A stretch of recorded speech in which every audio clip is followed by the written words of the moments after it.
Hello दोस्तों, नमस्कार। आपका स्वागत है हमारे यूट्यूब चैनल में।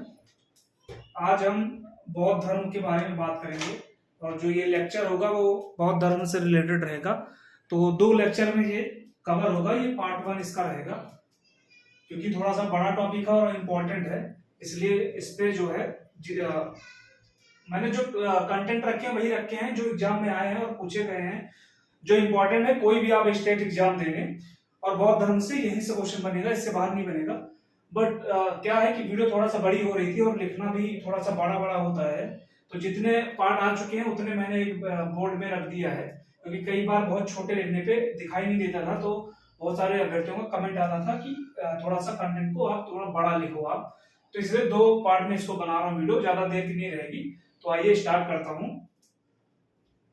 बौद्ध धर्म, सबसे पहले तो बात करते हैं कि इसके संस्थापक कौन थे। तो इसके संस्थापक जो थे वो थे गौतम बुद्ध जी।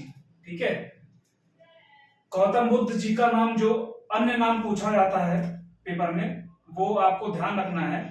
तथागत, शाक्य मुनि और द लाइट ऑफ एशिया, इनको ये नामों से पुकारा जाता है। कई बार शाक्य सिंह भी इनको बोला जाता है। तो आपको शाक्य से याद रखना है, शाक्य मुनि या शाक्य सिंह, तथागत और द लाइट ऑफ एशिया, ये तीन इनके नाम है। बचपन का जो नाम है इनका सिद्धार्थ है। इनका आम्रवन में जो है जन्म हुआ था, ये लिख दिया मैंने। जन्म का जो इनका टाइम है 563 बीसी, 563 बीसी, लुम्बिनी में इनका जन्म हुआ था। मृत्यु जो हुई थी वो कुशीनगर में हुई थी 483 बीसी में, 483 बीसी में। ठीक है, इनके पिता का नाम था शुद्धोधन, जो शाक्य गणराज्य के से रिलेटेड थे और राजा थे। ठीक है, तो इनके पिता का नाम शुद्धोधन आपको याद रखना है। माता का नाम महामाया था, जिनको माया देवी भी कहीं कहीं लिखा है किसी किसी बुक में, और कई बार एग्जाम में भी पूछता है, जो कोलीय गणराज्य से संबंधित थी। तो ये दो चीजें आपको याद रखना है, कई बार गणराज्य भी पूछा गया है इनकी माता जी का। पालन जो इनका किया था प्रजापति गौतमी जी ने किया था, जो इनकी मौसी थी। क्या हुआ था कि जब ये इनका जन्म हुआ था गौतम बुद्ध जी का, तो 7 साल बाद इनकी माता जी की मृत्यु हो गई थी, और फिर उसके बाद जो इनका पालन पोषण हुआ प्रजापति गौतमी जी ने, इनकी मौसी जी ने किया था। ठीक है, 16 साल की उम्र में इनकी शादी होती है यशोधरा जी के साथ। यशोधरा इनकी पत्नी का नाम था। 16 साल की उम्र में इनसे शादी होती है, और शादी होने के 12 साल बाद राहुल नाम का पुत्र जो है इनसे जन्म लेता है। ठीक है, तो इनका एक पुत्र भी था राहुल, जिसका नाम था, शादी के 12 साल बाद जन्म हुआ था राहुल का। 29 साल की आयु में घर इन्होंने छोड़ दिया था। इस घर छोड़ने की घटना को महाभिनिष्क्रमण कहते हैं। ठीक है, तो कई बार आपसे एग्जाम में सीधे पूछता है कि घर छोड़ना, जब इन्होंने घर त्याग किया था तो उसको क्या बोलते हैं, तो उसको महाभिनिष्क्रमण बोलते हैं। ये आपको ध्यान रखना है।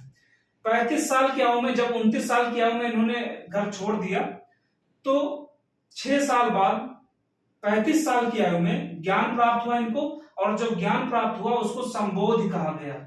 ठीक है, तो उसको संबोधि कहा गया।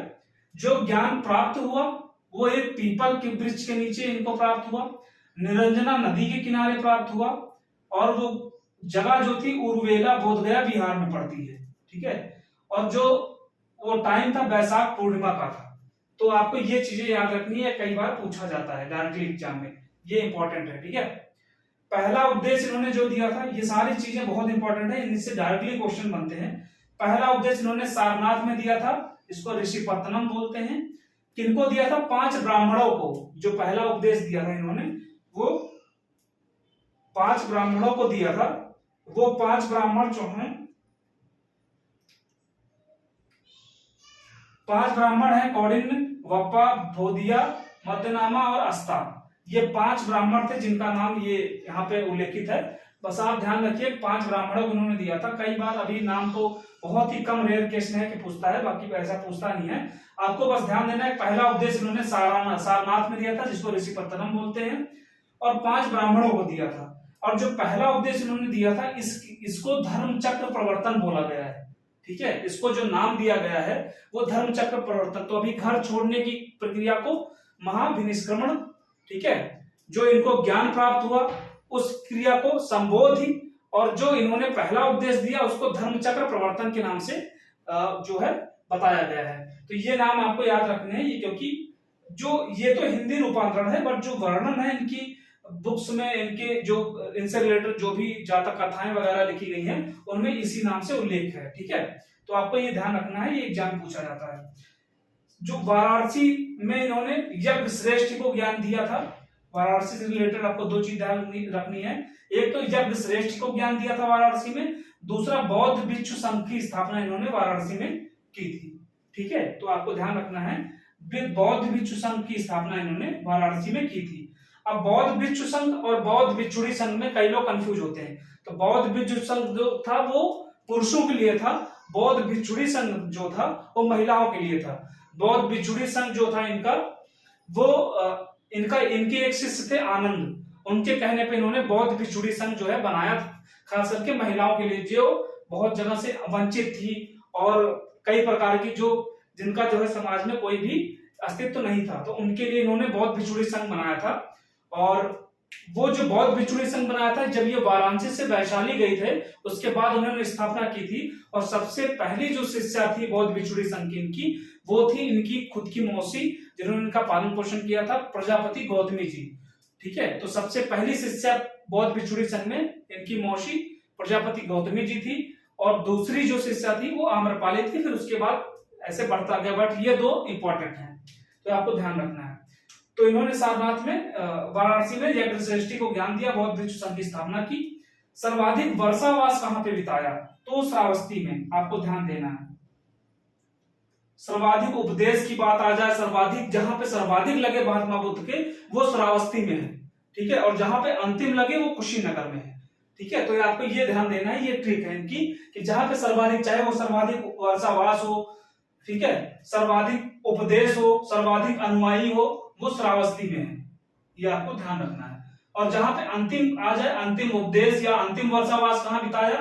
वो कुशीनगर में, क्योंकि कुशीनगर में इनकी फिर मृत्यु हो गई थी। ठीक है, तो आपको ये ध्यान रखना है, ये ट्रिक है इसकी, जहां पे सर्वाधिक शब्द का उपयोग हो, जैसे कि सबसे सर्वाधिक उपदेश कहां दिया, सर्वाधिक अनुयायी कहां पे थे, या सर्वाधिक वर्षावास कहां पे बिताया, तो वो श्रावस्ती में। और अंतिम की जहां बात आए कि अंतिम उपदेश कहां दिया, अंतिम वर्षावास कहां बिताया, तो वो कुशीनगर में। ठीक है, वैशाली में इन्होंने बौद्ध भिक्षुणी संघ की स्थापना की। आनंद के कहने पर पहली शिष्या इनकी प्रजापति गौतमी इनकी मौसी जी थी, दूसरा आम्रपाली थी, ये आपको ध्यान रखना है। तो ये हो गया। दूसरी बात करें कि इन्होंने संन्यास क्यों लिया, तो संन्यास लिया था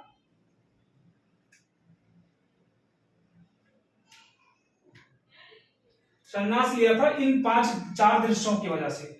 ये क्या हुआ कि बहुत दिनों से इनको नगर घूमना पसंद था और ये बाहर नहीं निकाले जा रहे थे, क्योंकि किसी ज्योतिष ने बताया था राजा को कि अगर इनको आप बाहर निकालोगे तो बहुत ही ज्यादा द्रवित इनका दिल हो जाता है, तो मन बहुत ज्यादा द्रवित हो जाता है, जिसकी वजह से इनको आप बाहर बिल्कुल नहीं निकालें जब तक कि इनके अंदर कोई भी एक मैच्योरिटी ना आ जाए। बट इनकी जिद की वजह से एक सारथी इनके थे, जिनको चन्नक कहा गया है या छंदक कहा जाता है, इनके साथ इनको निकाला गया घूमने के लिए। ठीक है, तो इन्होंने 4 दृश्य देखे जिनकी वजह से इनका जो जीवन था वो परिवर्तन हुआ। पहला दृश्य जो इन्होंने देखा वो बूढ़े व्यक्ति का था, दूसरा दृश्य था बीमार व्यक्ति का, तीसरा दृश्य था मृत व्यक्ति की सैया का, और चौथा था सन्यासी का। तो आपको ऐसे ट्रिक से याद कर लेना है कि आदमी बूढ़ा पड़ता है, फिर बीमार होता है बूढ़ा होकर, फिर मृत हो जाता है। तो बूढ़ा व्यक्ति, बीमार व्यक्ति, फिर मृत व्यक्ति की सैया। ठीक है, सबसे लास्ट में इन्होंने सन्यासी का देखा था। अब आप ऐसे याद कर सकते हैं, इन तीनों दृश्यों को देख के फिर इन्होंने सन्यासी और चौथा सन्यासी को देखा था। बूढ़े व्यक्ति को देखा तो वो असहाय था चलने में, कोई भी काम करने में, और उसके दुख को देख के ये भी काफी द्रवित थे। फिर बीमार व्यक्ति को देखा तो इनको और दुख हुआ। फिर एक मृत व्यक्ति की सैया देखी तो इन्होंने पूछा, और चन्नक जो थे इन्होंने एक्सप्लेन किया हर एक स्टेज को इनको। तो मृत्यु पे देखा कि आदमी एक दिन ऐसे ही मर के चला जाता है। ठीक है, फिर लास्ट में जब सन्यासी को देखा तो सन्यासी सबसे ज्यादा खुश दिखाई पड़ा इनको। तो इन्होंने पूछा कि ये इंसान कौन है जो इस दुनिया में सबसे ज्यादा खुश दिखाई दिया अभी तक जिनको मैंने देखा।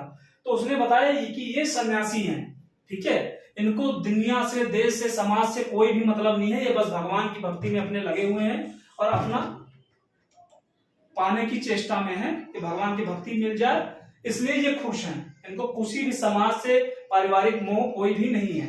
तो इन्होंने फिर वहीं से संन्यास लेने की ठान ली।